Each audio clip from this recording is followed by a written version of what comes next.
Hello प्यारे विद्यार्थियों, तो कैसे हैं आप सभी। आज के इस वीडियो में प्राचीन भारतीय इतिहास से संबंधित 50 महत्वपूर्ण प्रश्न लेके आया हूं जो कई बार परीक्षाओं में पूछे जा चुके हैं। तो आप लोग ये सभी प्रश्न को जरूर याद कर लीजिएगा। ये सभी प्रश्न आप लोगों के लिए बहुत महत्वपूर्ण होने वाले हैं।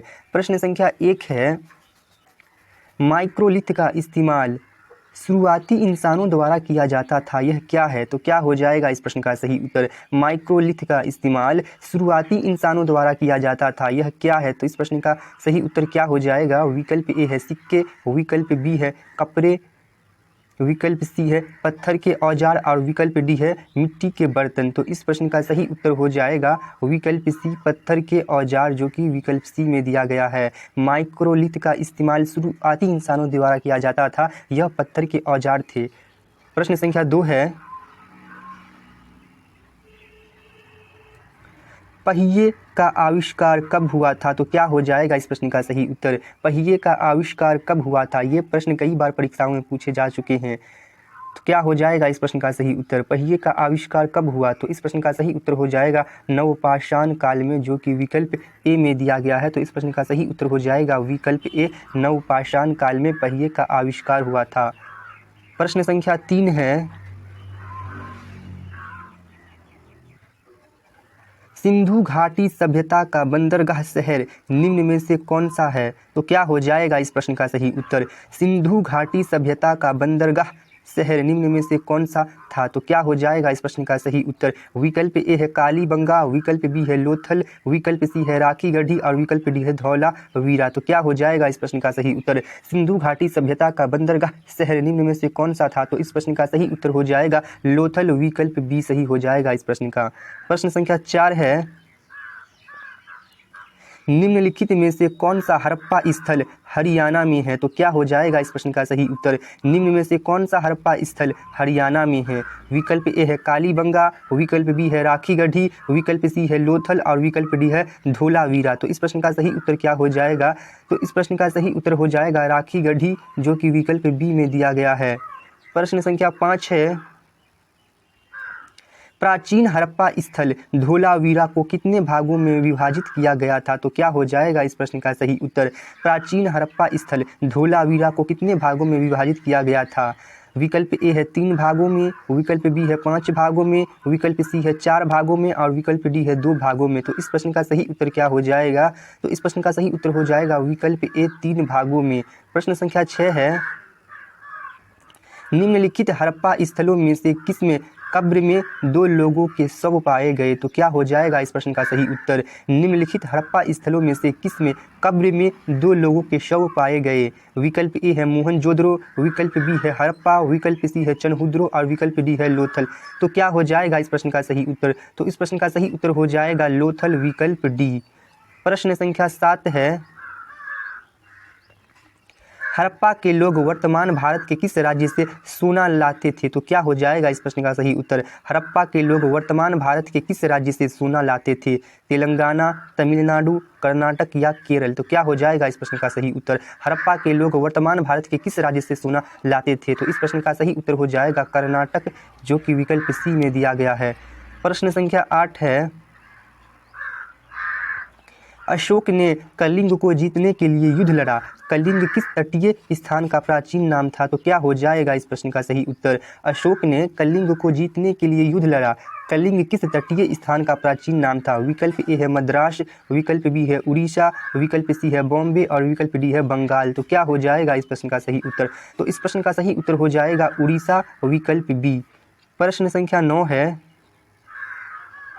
मौर्य वंश का अंतिम राजा कौन था। तो क्या हो जाएगा इस प्रश्न का सही उत्तर। मौर्य वंश का अंतिम राजा कौन था। ये प्रश्न कई बार पूछे जाते हैं, मौर्य वंश का अंतिम राजा। तो क्या हो जाएगा इस प्रश्न का सही उत्तर। तो इस प्रश्न का सही उत्तर हो जाएगा विकल्प बी, बृहद्रथ। प्रश्न संख्या 10 है,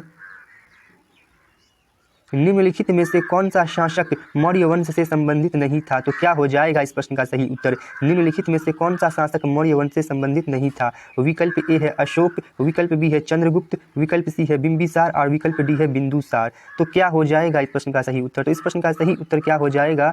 तो इस प्रश्न का सही उत्तर हो जाएगा बिंबिसार, जो कि विकल्प सी में दिया गया है। अशोक, चंद्रगुप्त, बिंदुसार ये सभी मौर्य वंश के थे, लेकिन बिंबिसार मौर्य वंश के नहीं थे। प्रश्न संख्या 11 है, उत्तराखंड में सम्राट अशोक के शिलालेख की एक प्रति कहाँ मिली थी? तो क्या हो जाएगा इस प्रश्न का सही उत्तर? उत्तराखंड में सम्राट अशोक के शिलालेखों की एक प्रति कहाँ मिली थी? तो इस प्रश्न का क्या हो जाएगा सही उत्तर? तो इस प्रश्न का सही उत्तर हो जाएगा कालसी, जो कि विकल्प डी में दिया गया है। प्रश्न संख्या 12 है, बिंदुसार के पुत्र का क्या नाम था? तो क्या हो जाएगा इस प्रश्न का सही उत्तर? बिंदुसार के पुत्र का क्या नाम था? अशोक, चंद्रगुप्त, बिंबिसार या अजातशत्रु? तो क्या हो जाएगा इस प्रश्न का सही उत्तर? तो इस प्रश्न का सही उत्तर हो जाएगा अशोक, जो कि विकल्प ए में दिया गया है। प्रश्न संख्या 13 है, कलिंग युद्ध किस वर्ष में हुआ था? तो क्या हो जाएगा इस प्रश्न का सही उत्तर? कलिंग युद्ध किस वर्ष में हुआ था? तो इस प्रश्न का सही उत्तर हो जाएगा 261 ईसा पूर्व, विकल्प ए सही हो जाएगा इस प्रश्न का। प्रश्न संख्या 14 है, निम्नलिखित में से किस मौर्य शासक ने कलिंग के युद्ध के बाद युद्ध करना छोड़ दिया था? तो क्या हो जाएगा इस प्रश्न का सही उत्तर? निम्नलिखित में से किस मौर्य शासक ने कलिंग के युद्ध के बाद युद्ध करना छोड़ दिया था? विकल्प ए है चंद्रगुप्त मौर्य, विकल्प बी है अशोक, विकल्प सी है महिंदा और विकल्प डी है बिंदुसार। तो क्या हो जाएगा इस प्रश्न का सही उत्तर? तो इस प्रश्न का सही उत्तर हो जाएगा अशोक, जो कि विकल्प बी में दिया गया है।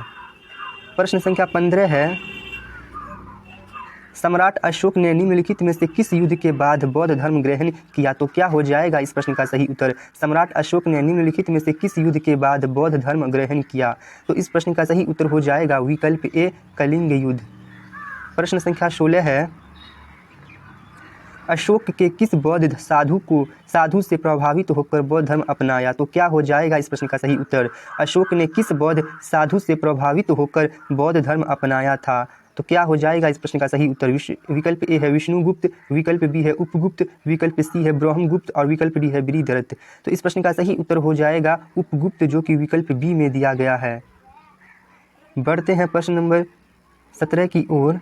प्रश्न है, अपने शिलालेखों में अशोक का सामान्यतः किस नाम से जाने जाते हैं? तो क्या हो जाएगा इस प्रश्न का सही उत्तर? अपने शिलालेखों में अशोक सामान्यतः किस नाम से जाने जाते हैं? तो इस प्रश्न का सही उत्तर हो जाएगा प्रियदर्शी, जो कि विकल्प बी में दिया गया है।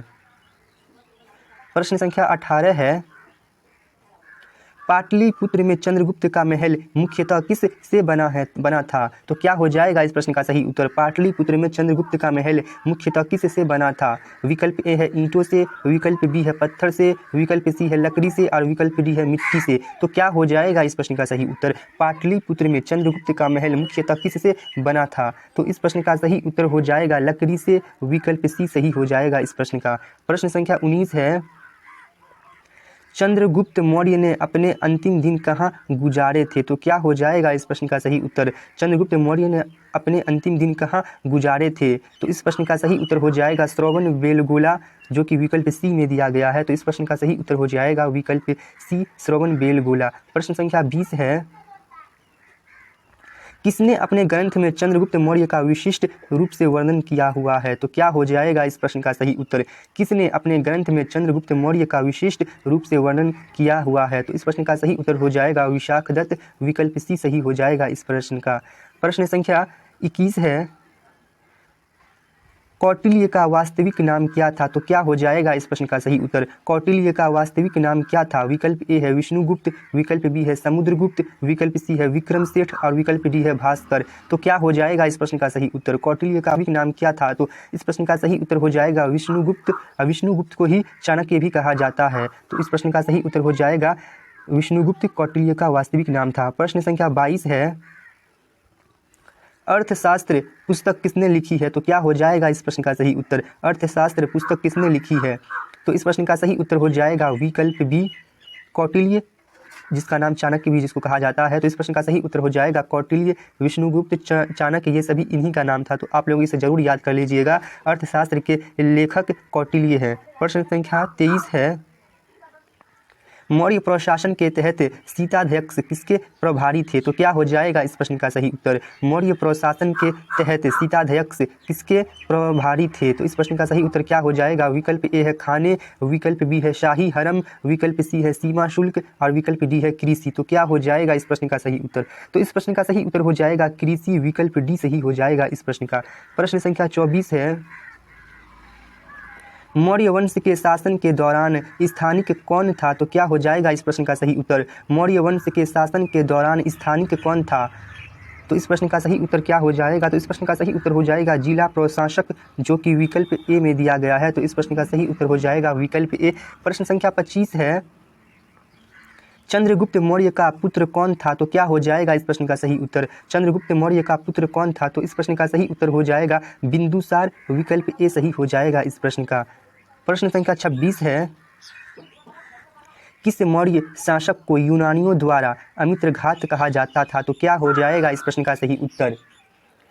किस मौर्य शासक को यूनानियों द्वारा अमित्रघात कहा जाता था? तो इस प्रश्न का सही उत्तर क्या हो जाएगा? विकल्प ए है समुद्रगुप्त, विकल्प बी है चंद्रगुप्त प्रथम, विकल्प सी है बिंदुसार और विकल्प डी है कनिष्क। तो क्या हो जाएगा इस प्रश्न का सही उत्तर? तो इस प्रश्न का सही उत्तर हो जाएगा बिंदुसार, जो कि विकल्प सी में दिया गया है। प्रश्न संख्या 27 है, बिंदुसार के शासन के दौरान कहाँ अशांति थी? तो क्या हो जाएगा इस प्रश्न का सही उत्तर? बिंदुसार के शासन के दौरान कहाँ अशांति थी? तो इस प्रश्न का सही उत्तर हो जाएगा तक्षशिला, जो कि विकल्प डी में दिया गया है। बिंदुसार के शासन के द्वारा तक्षशिला में अशांति थी। प्रश्न संख्या 28 है, मौर्य साम्राज्य की नींव किसके द्वारा रखी गई थी? तो क्या हो जाएगा इस प्रश्न का सही उत्तर? मौर्य साम्राज्य की नींव किसके द्वारा रखी गई थी? तो क्या हो जाएगा इस प्रश्न का सही उत्तर? विकल्प ए है कालाशोक, विकल्प बी है चंद्रगुप्त मौर्य, विकल्प सी है बिंदुसार और विकल्प डी है अशोक। तो क्या हो जाएगा इस प्रश्न का सही उत्तर? तो इस प्रश्न का सही उत्तर हो जाएगा चंद्रगुप्त मौर्य। विकल्प बी सही हो जाएगा इस प्रश्न का। प्रश्न संख्या 29 है, चंद्रगुप्त मौर्य ने मगध के नंद वंश को किसकी सहायता से उखाड़ फेंका था? तो क्या हो जाएगा इस प्रश्न का सही उत्तर? चंद्रगुप्त मौर्य ने मगध के नंद वंश को किसकी सहायता से उखाड़ फेंका था? तो इस प्रश्न का सही उत्तर क्या हो जाएगा? विकल्प ए है स्कंदगुप्त, विकल्प बी है चंद्रगुप्त द्वितीय, विकल्प सी है विष्णुगुप्त कौटिल्य और विकल्प डी है समुद्रगुप्त। तो क्या हो जाएगा इस प्रश्न का सही उत्तर? चंद्रगुप्त मौर्य ने मगध के नंद वंश को किसकी सहायता से उखाड़ फेंका था? तो इस प्रश्न का सही उत्तर हो जाएगा विष्णुगुप्त, जिसे कौटिल्य भी कहा जाता था, चाणक्य भी कहा जाता था। प्रश्न संख्या 30 है, यूनानियों को भारत से बाहर किसने निकाला था? तो क्या हो जाएगा इस प्रश्न का सही उत्तर? यूनानियों को भारत से बाहर किसने निकाला था? तो क्या हो जाएगा इस प्रश्न का सही उत्तर? तो इस प्रश्न का सही उत्तर हो जाएगा चंद्रगुप्त मौर्य, जो कि विकल्प ए में दिया गया है। प्रश्न संख्या 31 है, किसके शासनकाल में मेगास्थनीज भारत आया था? तो क्या हो जाएगा इस प्रश्न का सही उत्तर? किसके शासनकाल में मेगास्थनीज भारत आया? तो इस प्रश्न का सही उत्तर क्या हो जाएगा? विकल्प ए है अशोक, विकल्प बी है हर्षवर्धन, विकल्प सी है चंद्रगुप्त मौर्य और विकल्प डी है कुमारगुप्त। तो इस प्रश्न का सही उत्तर क्या हो जाएगा? तो इस प्रश्न का सही उत्तर हो जाएगा चंद्रगुप्त मौर्य। विकल्प सी सही हो जाएगा इस प्रश्न का। प्रश्न संख्या 32 है, मेगास्थनीज कौन था? तो क्या हो जाएगा इस प्रश्न का सही उत्तर? मेगास्थनीज कौन था? तो इस प्रश्न का सही उत्तर हो जाएगा यूनानी राजदूत, जो कि विकल्प बी में दिया गया है। मेगास्थनीज एक यूनानी राजदूत था। प्रश्न संख्या 33 है, चंद्रगुप्त मौर्य के दरबार में यूनानी राजदूत मेगास्थनीज को किसने भेजा था? तो क्या हो जाएगा इस प्रश्न का सही उत्तर? चंद्रगुप्त मौर्य के दरबार में यूनानी राजदूत मेगास्थनीज को किसने भेजा था? तो इस प्रश्न का सही उत्तर क्या हो जाएगा? तो इस प्रश्न का सही उत्तर हो जाएगा सेल्यूकस। विकल्प ए सही हो जाएगा इस प्रश्न का। प्रश्न संख्या 34 है, राजा अजातशत्रु किस वंश के शासक थे? तो क्या हो जाएगा इस प्रश्न का सही उत्तर? राजा अजातशत्रु किस वंश के शासक थे? विकल्प ए है हर्यक वंश, विकल्प बी है मौर्य वंश, विकल्प सी है शिशुंग वंश और विकल्प डी है नंद वंश। तो क्या हो जाएगा इस प्रश्न का सही उत्तर? तो इस प्रश्न का सही उत्तर हो जाएगा हर्यक वंश, जो कि विकल्प ए में दिया गया है। तो इस प्रश्न का सही उत्तर हो जाएगा विकल्प ए हर्यक वंश। राजा अजातशत्रु हर्यक वंश के थे। प्रश्न संख्या 35 है, हर्यक वंश का शासक अजातशत्रु किसका पुत्र था? तो क्या हो जाएगा इस प्रश्न का सही उत्तर? हर्यक वंश का शासक अजातशत्रु किसका पुत्र था? तो इस प्रश्न का सही उत्तर क्या हो जाएगा? तो इस प्रश्न का सही उत्तर हो जाएगा बिंबिसार। विकल्प सी सही हो जाएगा इस प्रश्न का। प्रश्न संख्या 36 है, चंपा किस महाजनपद की राजधानी थी? तो क्या हो जाएगा इस प्रश्न का सही उत्तर? चंपा किस महाजनपद की राजधानी थी? विकल्प ए है मगध, विकल्प बी है वज्जी, विकल्प सी है कौशल और विकल्प डी है अंग। तो क्या हो जाएगा इस प्रश्न का सही उत्तर? तो इस प्रश्न का सही उत्तर हो जाएगा विकल्प डी अंग। चंपा किस महाजनपद की राजधानी थी? तो इस प्रश्न का सही उत्तर हो जाएगा अंग। प्रश्न संख्या 37 है, सिकंदर ने भारत पर कब आक्रमण किया था? तो क्या हो जाएगा इस प्रश्न का सही उत्तर? सिकंदर ने भारत पर कब आक्रमण किया था? तो इस प्रश्न का सही उत्तर हो जाएगा 326 ईसा पूर्व, जो कि विकल्प ए में दिया गया है। तो इस प्रश्न का सही उत्तर हो जाएगा विकल्प ए 326 ईसा पूर्व। प्रश्न संख्या 38 है, सिकंदर के आक्रमण के समय उत्तर भारत पर निम्नलिखित राजवंशों में किस एक का शासन था? तो क्या हो जाएगा इस प्रश्न का सही उत्तर? सिकंदर के आक्रमण के समय उत्तर भारत पर निम्नलिखित राजवंशों में किस एक का शासन था? विकल्प ए है नंद, विकल्प बी है मौर्य, विकल्प सी है शुंग और विकल्प डी है कण्व। तो क्या हो जाएगा इस प्रश्न का सही उत्तर? तो इस प्रश्न का सही उत्तर हो जाएगा नंद, विकल्प ए सही हो जाएगा इस प्रश्न का। प्रश्न संख्या 39 है,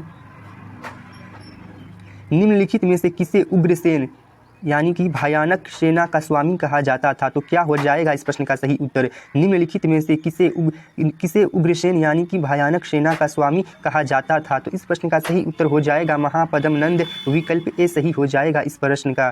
प्रश्न संख्या 40 है, निम्न में से कौन नंद वंश का अंतिम शासक था? तो क्या हो जाएगा इस प्रश्न का सही उत्तर? निम्न में से कौन नंद वंश का अंतिम शासक था?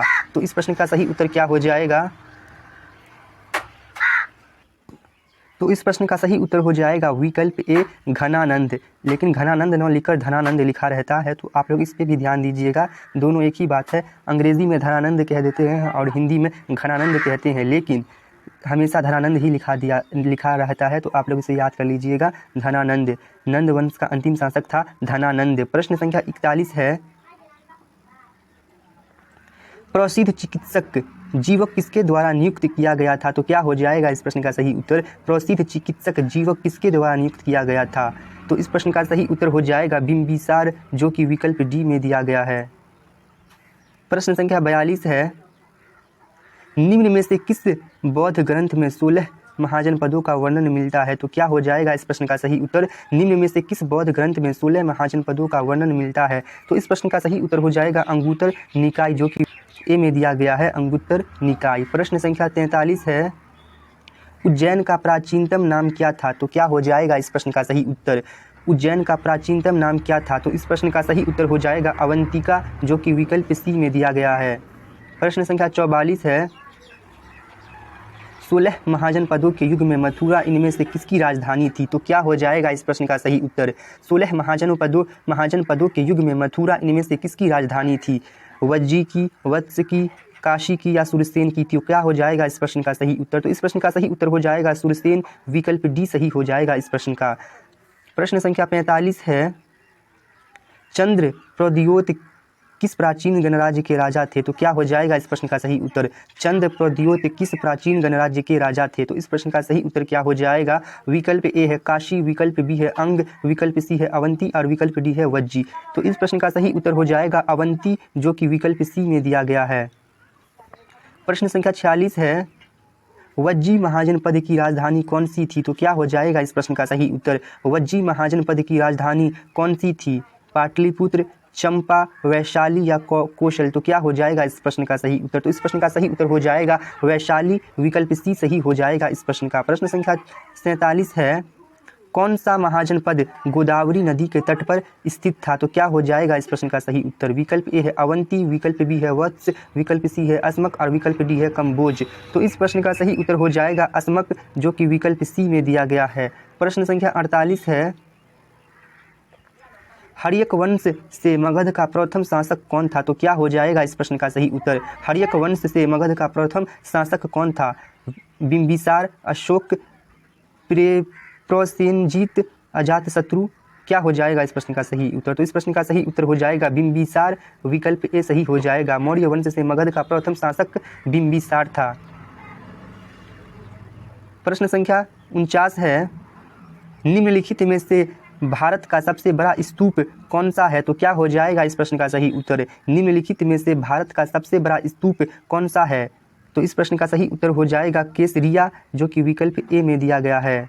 केसरिया भारत का सबसे बड़ा स्तूप है। प्रश्न संख्या 50 है, त्रिपिटक किसकी धार्मिक पुस्तक है? तो क्या हो जाएगा इस प्रश्न का सही उत्तर? त्रिपिटक किसकी धार्मिक पुस्तक है? जैन धर्म, हिंदू धर्म, पारसी धर्म या बौद्ध धर्म? क्या हो जाएगा इस प्रश्न का सही उत्तर? त्रिपिटक किसकी धार्मिक पुस्तक है? तो इस प्रश्न का सही उत्तर हो जाएगा बौद्ध धर्म, जो कि विकल्प डी में दिया गया है। एक प्रश्न आप लोगों के लिए है, इस प्रश्न का सही उत्तर आप लोग कमेंट बॉक्स में बताइए। प्रश्न है, जातक कथा का संबंध किस धर्म से है? तो आप लोग इस प्रश्न का सही उत्तर कमेंट बॉक्स में करके बताइए। मिलते हैं किसी अगले वीडियो में, आज के लिए बस इतना ही।